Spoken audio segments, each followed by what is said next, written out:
Hello, everyone, and good evening. My name is Amanda Potter. I'm the Curator of Education and Interpretation at the Zimmerli Art Museum, and I'm delighted to welcome you to tonight's program, A Feast for the Eyes, presented in collaboration with our friends at the Rutgers Club. Food and drink have inspired artists for thousands of years.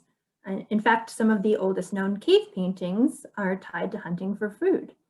Yet, if you've been to a museum, you've no doubt seen the signs prohibiting food and drink in the galleries. So while we truly can't wait until we can welcome you to the museum once again, one upside of this virtual presentation is we don't have to worry about anything spilling on the art. Be careful with your computers, though. So just a few housekeeping notes before we begin. If you have any technical challenges during the program, use the chat function to contact the account labeled Zimmerli Art Museum, which is being staffed by our wonderful Janine D'August, or you can also contact Nelson Gonzalez. And we welcome your questions throughout the program. Share them using the Q&A function, and we will answer them as promptly as we can. This program is being recorded and will be shared by both the Zimmerli and Rutgers Club in the coming days. Just before we begin, again, I also want to thank my colleagues, especially Janine D'August, the Zimmerli membership coordinator, and the team at the Rutgers Club for coming to us with this great idea and helping to bring it to fruition, especially Liz Marquez, Judy Marino, Nelson Gonzalez, and Sebastian Nieto, the Rutgers Club Manager, who I'll now invite to say a few words and kick us off with his first cocktail recipe. Well, hi, hello everybody. I'm Sebastian Nieto. I'm the manager here at the Rutgers Club. Today we're gonna have some fun. We're gonna talk about drinks. We're gonna talk about food. We're gonna see art that relates to it, and I'll be chiming in with things that relate to food and art. We will also be making a cocktail, the Dubonnet, and we'll be talking about a couple other possibilities of things we can make that I was inspired by seeing the presentation ahead of time. So I think it's going to be a lot of fun. Feel free to use that chat function, ask the questions, and make it interactive. Amanda, back to you.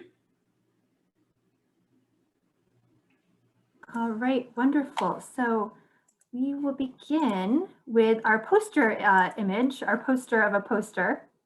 The Zimmerli is fortunate to have a really outstanding collection of French graphic arts from the 19th century, including posters from the golden age of poster art, where advertisements became true works of art, collected from the streets and celebrated to this day.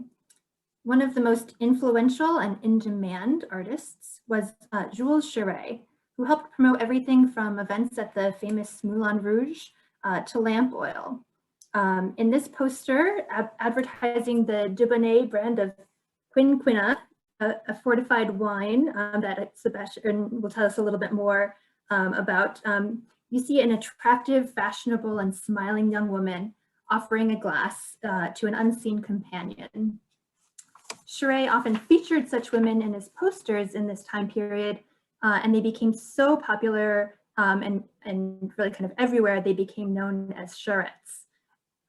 In this instance, we actually happen to have a study for the completed poster, which gives us a glimpse at his process. The biggest change, of course, is that you see he changed the dress from having kind of blue accents to green, and that really makes the figure in the final poster really pop against the red background.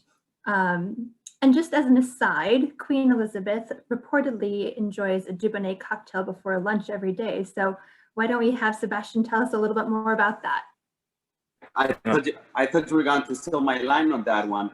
A couple of things that also adds to the artwork on the Dubonnet is that on any bottle of Dubonnet, even up to today, and any artwork that you have, you will find always a cat.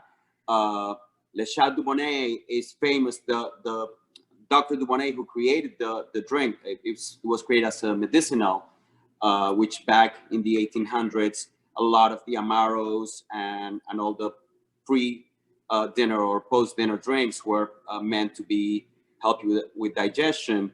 And his wife had a cat, so you will see through the ages that on any Dubonnet, you're always going to have a cat in the label or in their posters. Yes, it is Queen Elizabeth favorite cocktail. She has it on the rocks, while the traditional version is just straight. So we're gonna make two, actually. Nelson, I don't know which one you want to have, but you know, we'll fight that off after I'm done making them. But it's very simple. I didn't want to complicate anybody too much. Dubonnet itself is, like I said, it's medicinal, but without having that strong flavor as an Amaro or a Fernet. It's made out of muscat grapes. It's made with, of course, their secret mix of herbs and cane sugar. It has a strong reminder of a sweet sherry. You know, that sweetness that comes from the muscat grapes and the way they station them. It gives you that aroma in the nose of a sherry. That was the first thing that came to mind when I started working with it. So you want me to go and start making it? What's the, yes, go for it. Okay, so on that note, we have 2 coupe glasses here, right? Which can very well be martini glasses, which we will chill while we prepare. Right, some nice square ice cubes.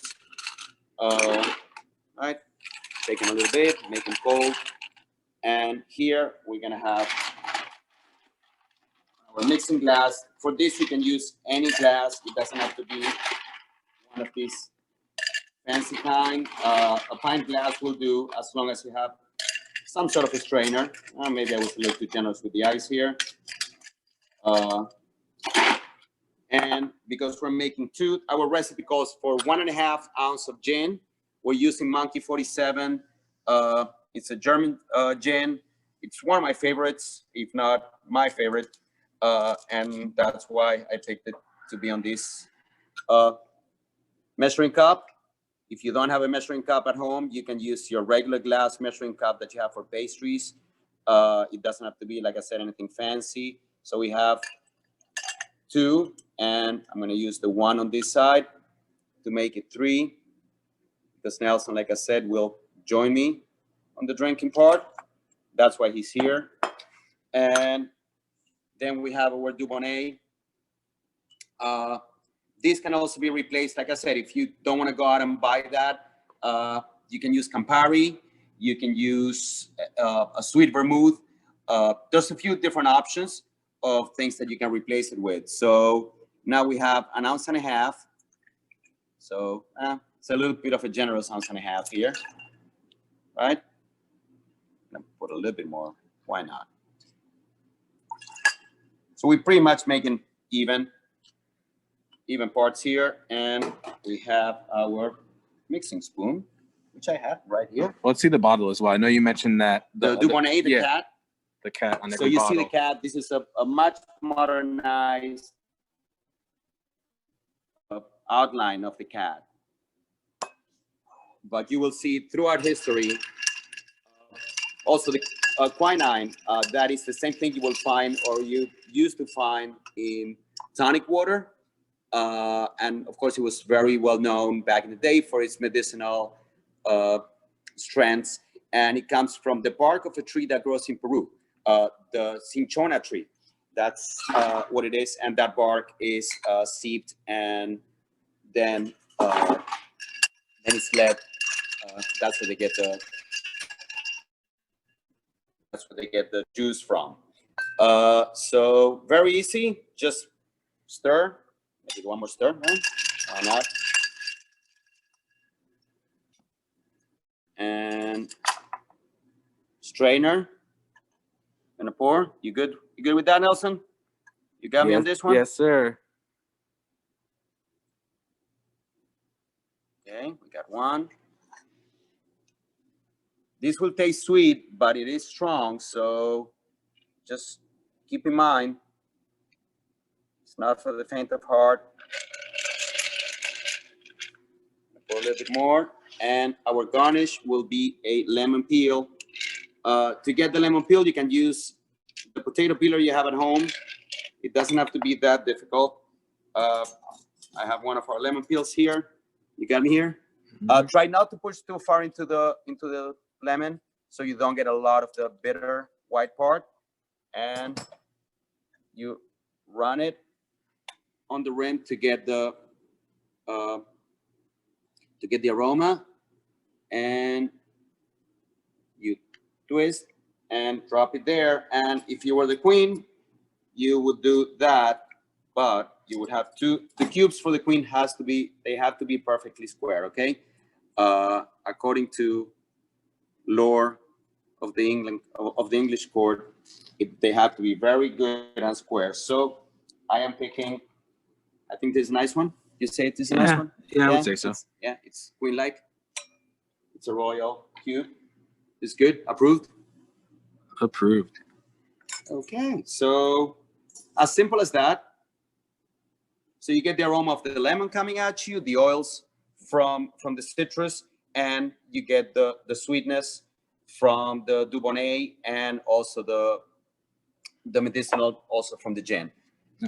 And I wish you guys were here to enjoy with me. We had a question. Someone mentioned, is it very similar to Negroni? Negroni is a little bit more on the bitter side. Dubonnet is a little bit more on the sweeter side. More on the, I would say probably the closest thing to that would be a sweet vermouth or a China, which is another type of on the bitters family. All right. You ready to toast with me, Nelson? Or yep. Do I have to drink alone? I'm ready. Tara said that I need to make sure that I enjoy as well. Okay, so. Well, cheers, everybody. We have a lot of art ahead of us. And like I said, I will be chiming in where I can match something with either food or drinks, just to make it more fun. Okay, Amanda? Cheers. Jenny, I can't wait to enjoy after. So wonderful. Moving on to another beverage. Maybe you're more of a wine person. So let's look at this fabulous poster from just a few years earlier in 1891. Today, Pierre Bonnard is remembered as a leading post-impressionist painter, but when this poster was created, he was just coming out of a failed legal career, which he had pursued to please his father. Unlike in the law, Bonnard very quickly found success in the arts. He won a competition to design this poster for France Champagne, which wowed Paris with its effervescent charm when they were pasted up around March 1891. Yes, that's right. They would have been on the streets, in museums now, but on the streets 130 years ago. Even the lettering in this poster seems to be having a good time. It is just so delightful. It was so influential that it inspired Toulouse-Lautrec to pursue posters as an art form as well. And the Zimmerli also has some examples of those wonderful works of art as well. Just to mention, Bonnard was one of many artists in France who was influenced by Japanese woodblock prints. It was not that many years prior when Japan had reestablished connections with the West. And French artists like Bonnard and Degas were really taken by these works, which were very, very different than what were being produced in Europe. And so there's a kind of simplified use of colors. There's not a lot of shading, other things that were kind of more common in Western art, and this really strong black line that defines the shapes. And Janine, just if there's any questions, jump in. I don't want to miss them or move too fast. Yes, Amanda, thank you. So Liz was asking, how do posters become art? Which I know is kind of a broader question, but if you could let us know a little bit more about that. Absolutely. Well, I mean, it's always, I mean, I think art is in the eye of the beholder, I guess, is the simple answer that I would give. But to complicate it a little bit more, this was an era where artists really were embracing the opportunities of kind of the print media. And this was, you know, posters were not really a common thing before. I mean, really the technology wasn't there. You could, you know, there were broadsides and other things produced through more complicated printing techniques, you know, prior to this, but color lithography was developed in the mid 19th century, in Europe. Lithography is a different kind of printmaking from engraving or etching, where you are actually like, or even wood carvings, where you're carving into a block of either wood or metal, and that's how you make the image. Lithography, that litho part of the word comes from stone. And so it was limestone that you could draw on. You didn't have to carve. It didn't have the same kind of physical intensity in a way. So you could make things that were much more kind of freer in a way. You would draw on it with an oil, like kind of a grease based material. Then kind of through chemical processes, it transfers the image, and they could add multicolors. And unlike with etchings or woodcuts or things where you could only print, you know, editions of in the hundreds, with lithography, the images were much more stable, and you could print many, many more of them. So it's this, it's the dawn in a way of kind of mass media for the first time. So this really opened up a lot of new opportunities for artists of all varieties. And there was just kind of a willingness to experiment. Advertisers wanted to take advantage of this. Artists in the Zimmerli's collection, we also have things like theater programs, you know, getting leading artists to illustrate for theater programs or song sheets or journals, you know, was a way to make these more attractive for subscribers and things. So it really, you know, there wasn't quite the same distinctions in a way. This was a new and really kind of exciting form, and many, many artists, especially those that kind of were participating in the, you know, revolutionizing art in this time period, moving towards modern art, really embraced it. So it's a great question. Thanks. Hopefully that helped answer it. And again, you know, these things are in museums now because people did value them and saw them as things that they wanted to keep and reflect. And that's really the ultimate test. So something, one more example from our poster collection. This one is pretty different. This poster reads, "Conserve wine for our soldiers." And it comes from a 16 print portfolio published by the French government to boost morale during the late stages of World War I. Each of these posters was designed by a teenage girl who were selected from a national call to French schools for, you know, to submit designs that promoted conservation of resources, similar to the concept of victory gardens and other rationing efforts in the United States and elsewhere. So I just wanted to point out that, kind of contrary to the fine glassware we saw in the Dubonnet and the champagne ads, you know, here the wine is just in this very kind of humble tin cup. So we'll move now from France to Mexico. These next two prints were on view at the Zimmerli in 2018 for a beautiful show entitled Impressions, Prints of Mexico, which highlighted the dynamic art scene of Mexico in the 1930s and 1940s. And that, which is when kind of Mexico attracted artists from around the world, especially the United States and Canada. So this woodcut by American artist Prescott Chaplin uses really dramatic lighting to depict an everyday scene, a vendor selling agua miel from a street cart. So agua miel, and Sebastian can tell us a little bit more, it translates to honey water.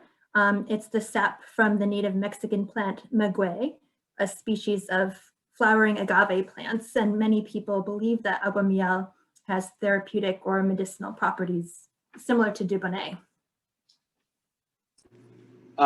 Yes, so it comes to the same plan as the mezcal is made. I picked one of our bottles of mezcal, is the Marca Negra, and yes, agua miel by itself is sold. If you would imagine being sold kind of like a walking vendor selling lemonade in Mexico. Of course, then when it's cooked and processed and fermented, that's when we get our mezcal. I would say the biggest difference between mezcal and tequila, just to make it easier, is one is the cooking process, and the other one is where it comes from. Just like some wines, you know, from Burgundy or Bordeaux, or you know, you can call it Chianti unless it's from a particular region. The same thing happens with mezcal and tequila. So the agua miel is the same agave plant that you can make mezcal from. That's, just a little bit of trivia. Excellent. Great. So the next print is by a Mexican artist from the same exhibition, Alberto Beltran, and it comes from a portfolio called The Mexican People. And interestingly, this was a series of prints intended for an American audience, featuring images of regional trades and traditional practices. It was produced by a really influential printmaking collective based in Mexico City called Taller de Gráfica Popular. So this image shows a farmer from the state of Puebla producing sugar by processing cane on a hand-cranked wooden grinding machine called a trapiche. So just to kind of make sure everyone can see, let me zoom in a little bit. So you see the stacks of sugar cane here that have been cut down to length by these gentlemen back here. Then this man is passing them through this machine, which has 3 cylinders with kind of interlocking pieces, and it is being turned by a horse or a mule here in circles. And so as the cane passes through here, the juices come out and flow into these channels here and are kind of collected in a vessel here. So Nelson, Yes. I wanted to say a little bit. Yes, I also wanted to say that historically the trapiche was also a name extended to the machinery used for the pressing of grapes at a more of an industrial process back, in the 1800s. And also when I saw this poster, of course, it made me think of rum because, sugarcane rum, and it's not that I think about that all day, but, I was trying to relate what the posters were with what we do. So I picked the Dark and Stormy as the cocktail to do with that. I made it while Amanda was talking, so we didn't hug all the time. But it's basically dark rum, a splash of bitters that I have here. I used the Dos Maderas, which is one of my favorites. Again, I'm picking things that I like, and if you can find them, I strongly recommend them. A dash of bitters and just ginger beer on top. It gets lime on it, and that's a very easy drink. For those who don't drink alcohol, for those that prefer not to have alcohol in their drinks, but they want to have something that can be a mocktail, I have a good quality black tea, and the dark rum can be replaced by a dark tea with the ginger beer and the bitters, and try to get bitters that are non-alcoholic too. And that would be your mocktail to do with that. Another quick note on the sugarcane, after passing by the trapiche, you can either make rum or with the leftover, which is called the bagazo, you make another drink that is almost like an aguardiente. Very strong, is what the laborers would drink after hours because they weren't allowed to get to the rum. The rum was all made to be exported or served to the people in positions, rich people or people in positions of power. So just again, a couple other small details, things that inspired me when I was watching this. Now, thank you. We Yes. had a question. What is your ginger beer recommendation? My ginger beer, if you can get anything coming from Jamaica, is the best. I was not able to get it for this one, but usually I try to get Jamaican ginger beer. Alrighty. Great. All right. Wonderful. Well, another great cocktail recommendation.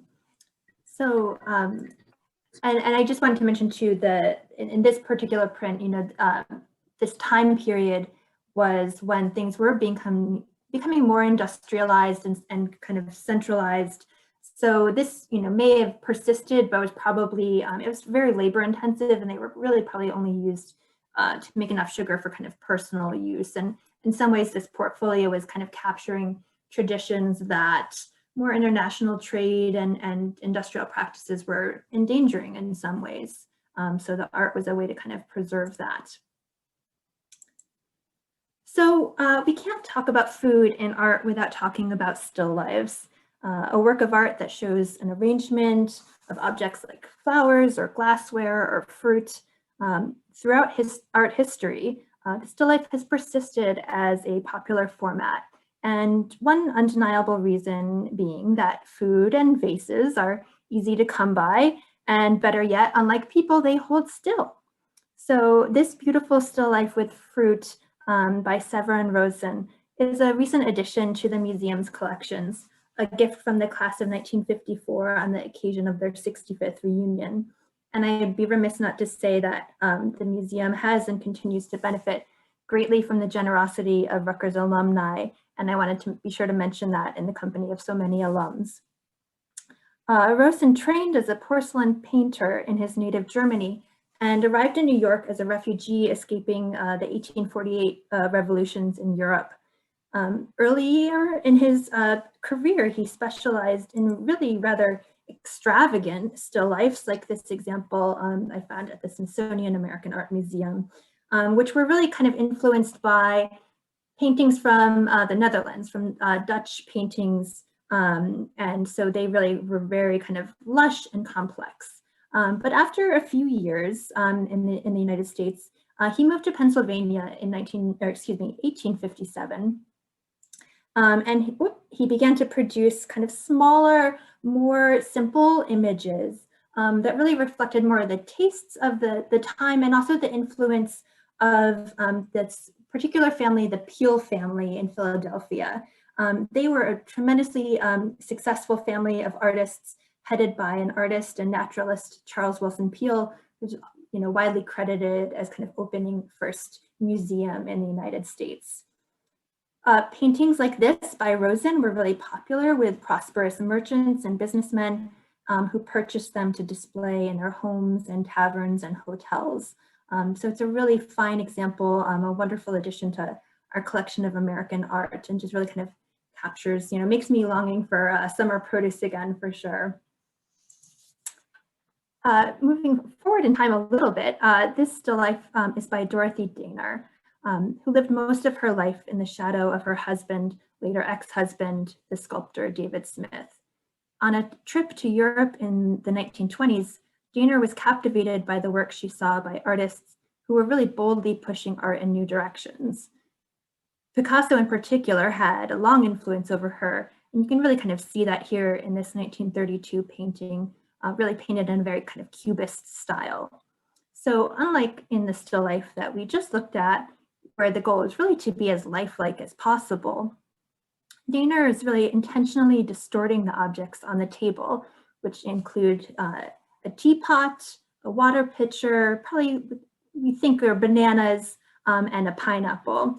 And they get really kind of flattened and kind of turned into this patchwork of patterns and textures. When you see this work in the museum, there's some really kind of interesting textural features here, almost kind of like sand has been mixed into the paint as well. So she's really kind of pushing the boundaries of what painting could be.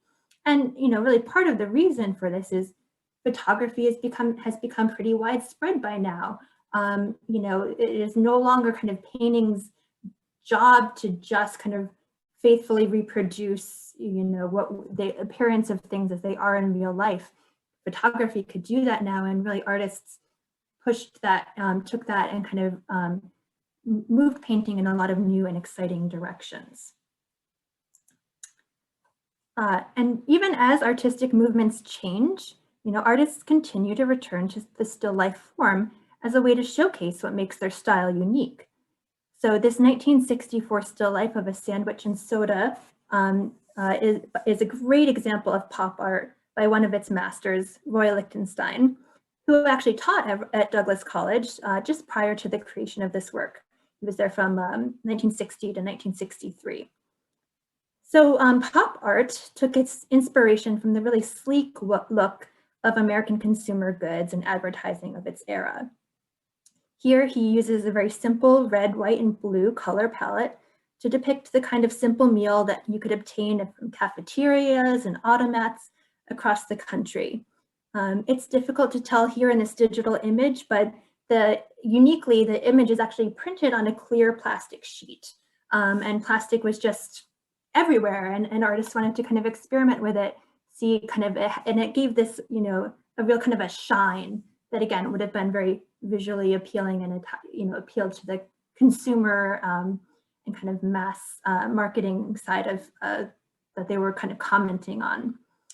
So the use of dots that you see here in the sandwich and on the kind of the soda glass are really part of kind of Litzenstein's signature style, which he became super famous for. It's a technique called Ben-Day dots, and this system was used in newspapers and comic books and other kind of commercial mass printing, and he used them to great effect in his very kind of famous paintings of women. And even in later this tea set, which he designed in 1984, which was recently gifted to the museum. So now for a work and an artist that probably needs no introduction, Andy Warhol.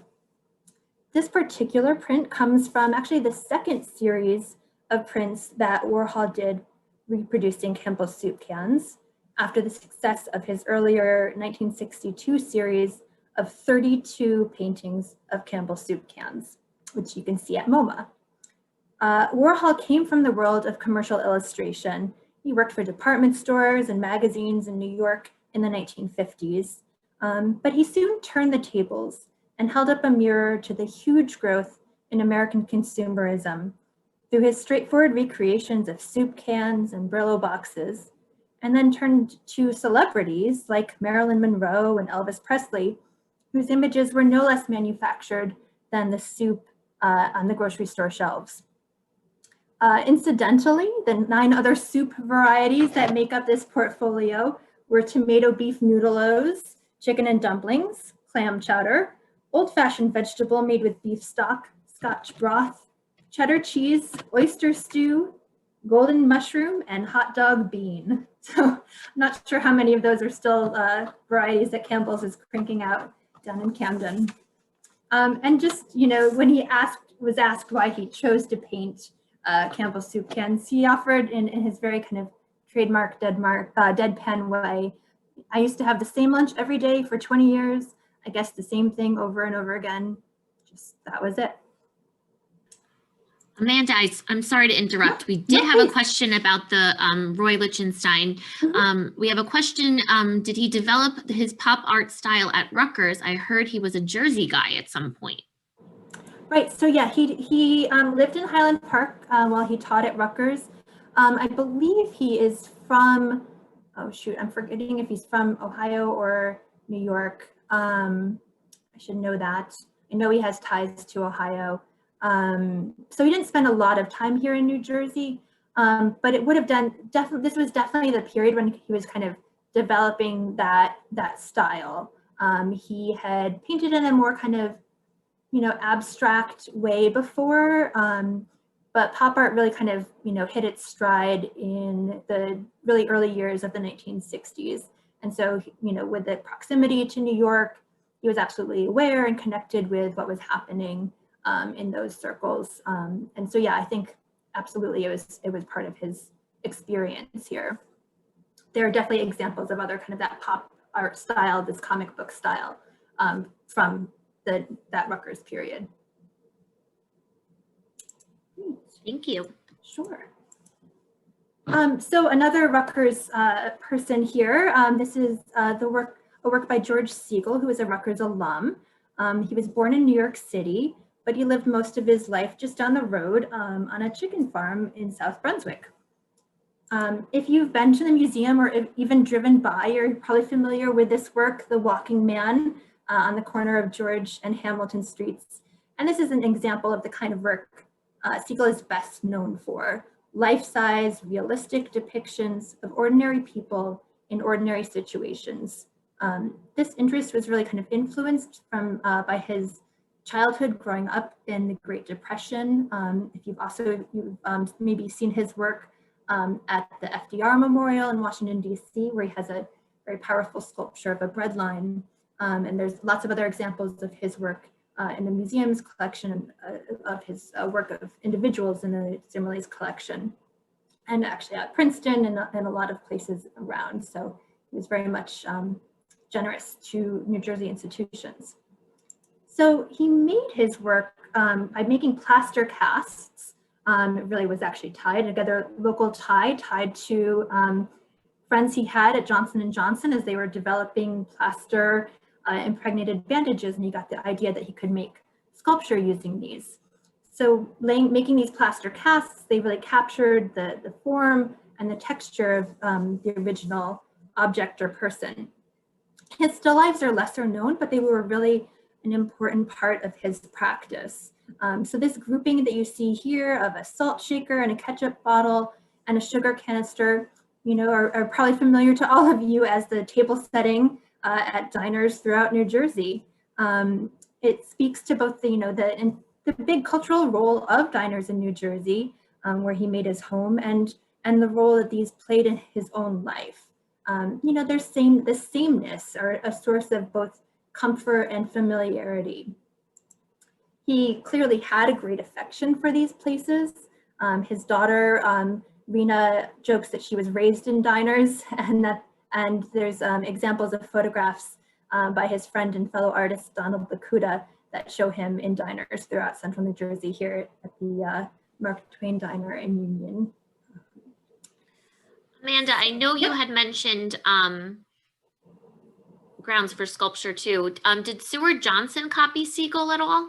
We have a question. Yeah, that's an interesting question. I mean, I think, I don't know if there were ties between them. That I'm sorry that I don't know that particularly, but I would say they both had similar objectives in a way. I mean, Johnson was, I think, trying to be even more realistic through like realistic use of color and things like that. And Siegel was almost always using a very limited color palette, monochromatic colors for the most part. So there was kind of this a little bit of a, you know, not trying to be, you know, exactly lifelike. But they did both kind of capture ordinary people in regular situations. And their proximity, you know, makes me think that they had to have had some kind of interactions, but I'm afraid I don't know. I'll have to look into that.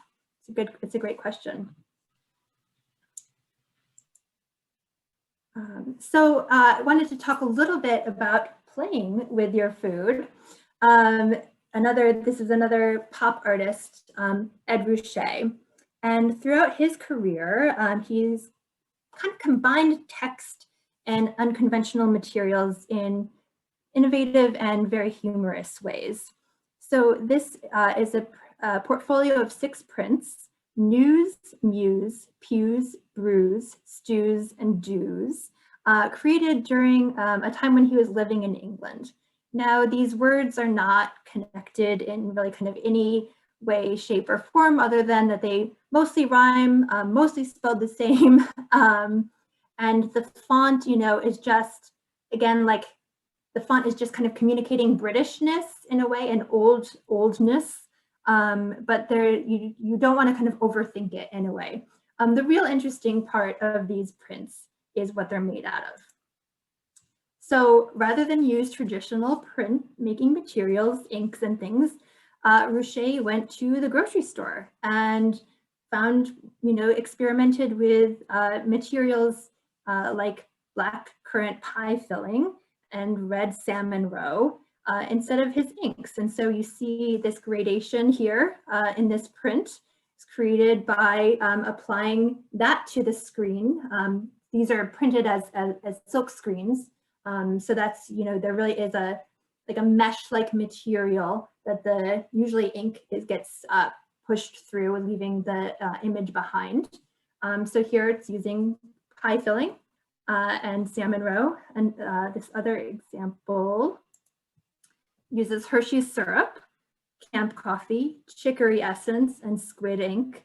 Some of the other materials from the other prints include baked beans, mango chutney, tomato paste, even mixed in some non-edible things like axle grease, but just really kind of shows this desire to kind of, again, just really throw away the rule books and make things.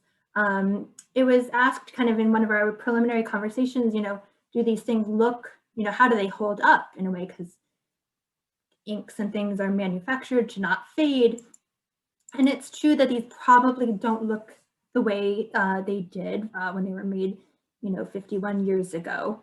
They've faded over time, and our role as an institution is to kind of preserve them as best we can. But sometimes artists, make things that aren't intended to stay perfectly the same for forever. But they're still really kind of fascinating to look at. And again, just I think there's a real kind of sense of humor and play with these works that I really find delightful. So speaking of coffee, I wanted to travel back a little bit in time and share a coffee pot. I had mentioned before, way back when we were talking about the champagne poster, the influence of Japan and particularly Japanese culture on French artists. And here's another example from really kind of a similar time period. That poster was 1891. This is around 1885. So this is a coffee pot and creamer set. Got a little bit of a better view of the coffee pot itself. It was produced in Bordeaux, and they really specialized in these Japanese-inspired ceramics. They even created a trademark in the shape of a fan, kind of acknowledging their role in kind of perpetuating this role of Japanese-influenced art. The style is kind of often referred to as Japanism. The Zimmerli has a lot of Japanist works. And in part, some of you might be familiar with the fact that Rutgers was one of the first institutions in the United States to host a foreign student from Japan. So part of our collections have kind of really been formed around acknowledging that historical relationship. And you can see the handle and the spout kind of take the form of bamboo. And often the artisans who made this work would actually even copy designs directly from Japanese drawings, manga, anime books, things like that. So they would kind of copy these motifs. And they were very popular for decades after. All right, so who's ready for some pie? This sculpture, Chocolate Cream Pie, is one of many chrome-plated life-size food replicas that Robert Watts made in the 1960s. Like Roy Lichtenstein, Watts also taught art at Rutgers. He was there for much longer, actually, most of his career from 1953 until 1984. His choice of materials was related to actually a background he had in mechanical engineering. So he kind of had the knowledge for how to make these kind of sculptures using non-traditional materials. And he wanted to really explore how to connect technology and the arts. At the time that he created this sculpture, Chocolate Cream Pie, he, again, similar to George Siegel, was kind of fascinated by the sameness of American restaurant cuisine, especially the reproducible things you saw everywhere at places, franchises like Howard Johnson's. This was, a more recent phenomenon. And one of his friends recalled that back in the 60s, Howard Johnson's was Bob's favorite place to eat. And he would say it's quality food, always the same. Hard to deny the appeal of that some days. I miss my Howard Johnson's as well. Now for one of the more unique items from our Works on Paper collection. This 2001 sculpture by Jonathan Seliger combines printmaking and sculpting techniques to make this exact, again, life-size replica of that grocery store aisle end cap favorite, Table Talk pies.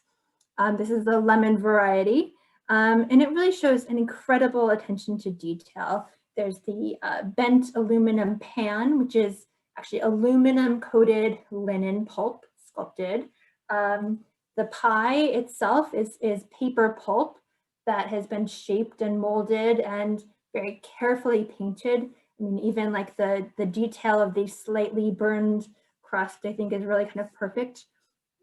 he also reproduced, printed the packaging materials, the sticker, the price sticker, expiration date, didn't miss a single detail. And it's just kind of very fun, and you might ask why, why do I do this? I don't know exactly the answer, but I think it's really kind of interesting to think about making something that's usually so kind of disposable, easily consumed, making something that that lasts. And I bet there's probably some kind of personal history there as well. So it's a really fun object. I remember the first time I got to see it, we were showing students. We have a print room where students can come, professors can bring them. We bring our camp students there sometimes, and they were all just like amazed by this object. It was really, really fun. So sometimes though, our food is too appealing to other creatures. So I wanted to share these two illustrations from another thing that kind of makes the Zimmerli unique. We have a collection of original illustrations from children's literature. So before the books are printed in the thousands of copies, the work that the artists complete and send to the publishers to then be reproduced. These two were drawn by Nancy Winslow Parker, who was actually born and raised in Maplewood, New Jersey. So in the career, she had a career working in sales and advertising, and then she decided to pursue children's literature, and she illustrated or authored over 20 books. These come from two kind of natural history focused books she did. One called Bugs, the image on the left is from the book Bugs. So you're seeing the drawing here, you're seeing even the kind of the page marking up here, this little detail of being able to see kind of where she's testing her colors. But yeah, if you haven't noticed here, a spider has dropped from the branch into the child's cider cup. And on the facing page here, you would have seen a very kind of detailed scientific illustration of the bug. And on this page here, we see a toad has very surprisingly landed in this pie. Everybody's a bit shocked. And again, you would have seen the toad or frog, excuse me, my 7-year-old daughter would absolutely know the difference and would correct me. But just some of the perils of outside dining. And she did spend, a lot of time researching the natural history for these books, but really kind of manages to capture, children's both appeal to kind of humor and children's kind of sense of play and share scientific information as well. Amanda, we have a question. Yeah, absolutely. So now that illustrations have become increasingly more digital, how has our collection changed? And that's from Tara. That's a great question. The Zimmerli's collection, so there, it hasn't, this particular collection is not one that's been added to very recently. It is a challenge that people have. We are not the only museum that exhibits this kind of work. In fact, there's a wonderful museum, the Eric Carle Museum of Picture Book Art in Massachusetts. There's actually now a Theodore Geisel, aka Dr. Seuss Museum as well. So people are kind of, again, similar to the posters, these weren't always looked at as works of art to be looked at in a museum, but it is a really kind of great collection. We were planning an exhibition at one point that was going to have digital illustrations, and we were kind of thinking about that, what does it mean? Because one of the kind of fun things about looking at these works here is you often see kind of in the older ways of doing things, there would be overlays. We even have examples of like the color separations for the printing processes and things. You could see whiteout and things like that. So yeah, you miss a little bit of that, the process and kind of getting to understand how the artist works through digital work. So it's not something we've been collecting recently, but we are interested in expanding this collection as well. So that's something we'll have to think about, how does that work artists still, even if they work digitally, often will do hand sketches and things like that. So that kind of material is still there, but you're right, it's a different field than it was even 15, 20 years ago. It's a great question. So the only question that I have left is whose turn is it to do the dishes? The print Dirty Dish #3 by Joseph Golding is a really witty take on the still life tradition we looked at earlier. This is an example of a really unique kind of print called a monotype, where the intent is really to produce a very small number of prints, as opposed to, as we discussed earlier, the hundreds or thousands that you might produce in a kind of more common technique. So to make a monotype, the artist prints or draws on a smooth, non-absorbent surface like zinc or glass, and then presses a piece of paper against it to transfer the image. So most of that material, most of the ink or paint is transferred with the first impression, but sometimes the artist might print several images and then accent them with watercolors or other materials, as he did here. So he uses these techniques to really kind of create a humorous, but also really kind of poignant image of the remnants of a feast. So that concludes the tour portion of the evening. I'll open it up for any more questions before moving to kind of some things about what's next. I will leave my slides up in case you want to refer to them, or actually I will stop and then we can jump back. And Sebastian too, if there's anything you wanted to add in to any part of that, please feel free. Yeah, Amanda, we have one more question. In preparing for this, Amanda, did you find any favorites, or I'd like to add any new favorites? That's a great question. I will just say, kind of as a related note, while I would give anything to be have things back to normal and be teaching in the museum again, one of the pluses of these virtual tours is that I can choose from almost any of the Zimmerli's 60,000 objects. I don't have to worry about, okay, how are we going to get from this gallery to this gallery to this gallery, and what's on view and what's not on view, because only a very small portion of that 60,000 are on view at any one time. So it's really kind of freeing in a way. Most of these were familiar to me. I certainly kind of gravitated to some things that I know. There were some discoveries that I made kind of looking through our collections. There are many, many, many other food-related works that I could have chosen. And I learned about some new ones that I would like to learn a little bit more about, but they ultimately didn't make the cut. And either because there really wasn't enough information available easily, or we didn't have good images or things like that. So there are some fun works for sure. I think it was kind of fun to think about the really think about how influential or how like focused pop artists were on food, to kind of think a little bit more about that and why that might be. That was something I kind of enjoyed as I was putting together this presentation, because so many of these artists, we looked at different time periods and places, but the majority of them really did kind of come from that pop art era. I should mention, you can go to the Zimmerli. We very recently put together an online collection tool. So you can go to zimmerli.emuseum.com and search for our collection. Unfortunately, you can't search through keywords, but if you searched for different types of food, you would find works that have that in the title, for example. And you can also search by artist, nationality, things like that. It's not a complete view of our collection yet, but my colleagues are working very hard on making it as complete as possible. So that's a really kind of fun way to play around with our collections.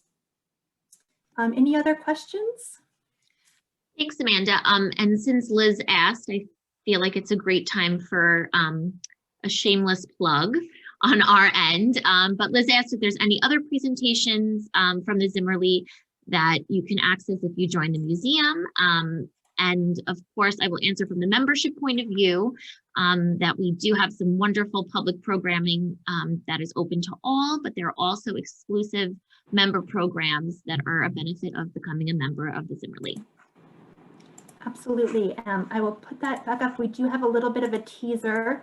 So the next Zimmerli members event that we wanted to tell you about to save the date is March 18th. Joan Snyder is another artist with Rutgers ties. She's a Douglas grad. We are really excited that we have just had her first painting of hers enter our collection. We have prints by her as well, but very excited to have this new painting in our collection.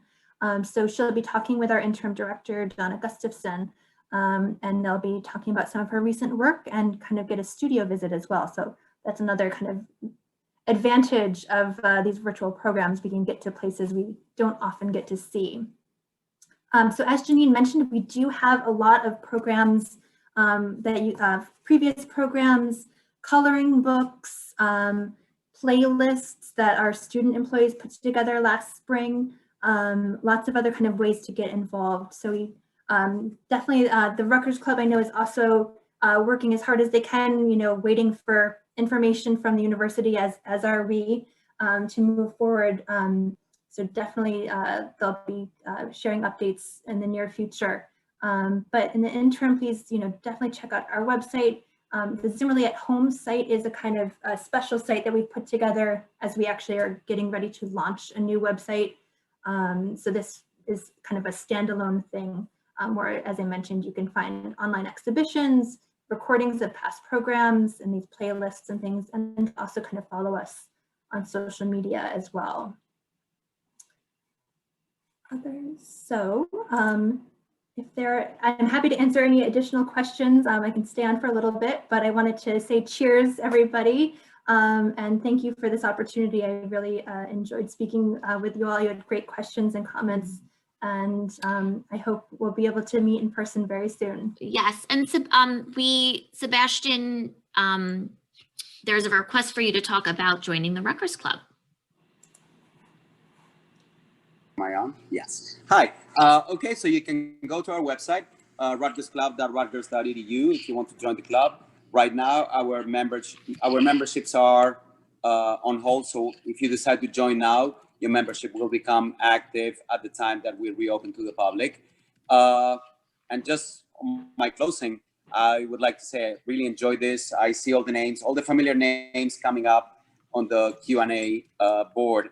And yes, same thing. I hope to see you guys all soon. The club is still here. I don't want to steal Amanda's word, but I'm still curating all of our liquor. So, making sure that everything is in good shape. Do my rounds tasting back and forth just to, confirm quality. And no, seriously, I really miss having this place full of people running around, talking to the members, enjoying a good time with our food and our drinks and all of our staff that I'm still in touch with them and they all miss you too. So hopefully by September, we'll be seeing each other in person again as soon as we're allowed to.